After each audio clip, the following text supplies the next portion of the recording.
നമസ്കാരം.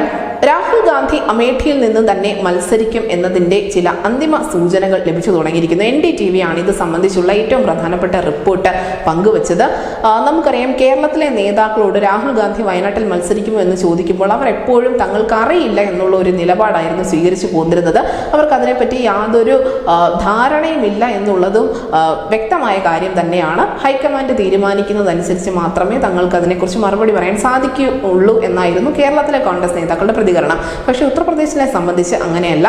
ഉത്തർപ്രദേശിലെ കോൺഗ്രസിന്റെ പ്രമുഖ നേതാക്കൾ തന്നെയാണ് പറയുന്നത് രാഹുൽ ഗാന്ധി ഇക്കുറി അമേഠിയിൽ നിന്നും മത്സരിക്കുമെന്ന്. നമുക്കറിയാം, 2019 ലോക്സഭാ തെരഞ്ഞെടുപ്പിൽ BJPയുടെ നേതാവ് സ്മൃതി ഇറാനിയോട് അതിദയനീയമായാണ് രാഹുൽ ഗാന്ധി പരാജയപ്പെട്ടത്.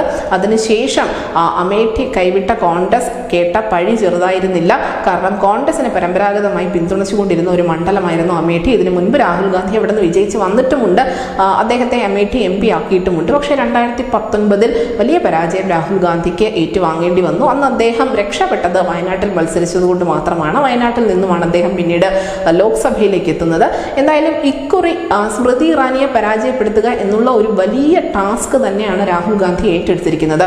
ഇതിന് അദ്ദേഹത്തിന് വരുന്ന ഒരു ആത്മവിശ്വാസം, അങ്ങനെ ഒരു വലിയൊരു ടാസ്ക് ഏറ്റെടുക്കാൻ രാഹുൽ ഗാന്ധിക്ക് കിട്ടുന്ന ആത്മവിശ്വാസം അഖിലേഷ് യാദവ് കൂടെ ഉള്ളത് കൊണ്ട് തന്നെയാണ്. സമാജ്വാദി പാർട്ടി ഇത്തവണ ഉത്തർപ്രദേശിൽ കോൺഗ്രസിനൊപ്പമുണ്ട്. ആ ഒരു കോൺഫിഡൻസിന്റെ, ആ ഒരു ആത്മവിശ്വാസത്തിന്റെ പുറത്ത് തന്നെയാണ് രാഹുൽ ഗാന്ധി അമേഠിയിൽ മത്സരിക്കുമെന്നതിന്റെ സൂചനകൾ പുറത്തു വരുന്നത്. എന്തായാലും ഉത്തർപ്രദേശിലെ കുടുംബത്തിന്റെ കോട്ടകളിലൊന്നായ അമേഠി കോൺഗ്രസിന് ഉണ്ടാക്കിയ നഷ്ടം ചെറുതായിരുന്നില്ല. നമുക്കറിയാം, ഉത്തർപ്രദേശിൽ ആര് ഭരിക്കും എന്നതാണ്, രാജ്യം ആര് ഭരിക്കും എന്ന കാര്യം കൂടി തീരുമാനിക്കുന്നത്. 80 ലോക്സഭാ സീറ്റുകളുള്ള ഒരു സംസ്ഥാനമാണ്. അതുകൊണ്ട് തന്നെ വളരെ പ്രധാനമാണ് ഉത്തർപ്രദേശിലെ തെരഞ്ഞെടുപ്പ്.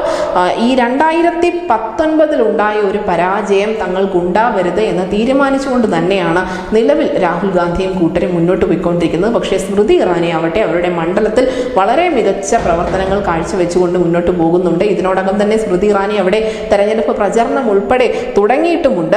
അങ്ങനെ അമേഠിയിലെ പോരാട്ടം വീണ്ടും സ്മൃതി ഇറാനി വേഴ്സസ് രാഹുൽ ഗാന്ധി എന്നതിലേക്ക് തന്നെ എത്തി നിൽക്കുന്നു.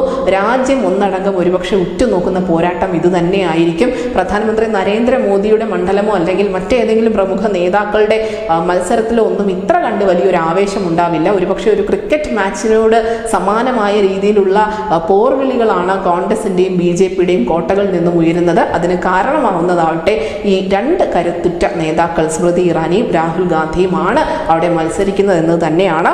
നിലവിൽ എന്തായാലും കോൺഗ്രസിന്റെ അമേഠിയിലുള്ള നേതാക്കൾ അല്ലെങ്കിൽ ഉത്തർപ്രദേശിലുള്ള നേതൃത്വം പറയുന്നത് രാഹുൽ ഗാന്ധി അമേഠിയിൽ നിന്നും ഒരു തവണ കൂടി സ്മൃതി ഇറാനിക്കെതിരെ പോരാടും എന്നാണ്. News desk news India Malayalam.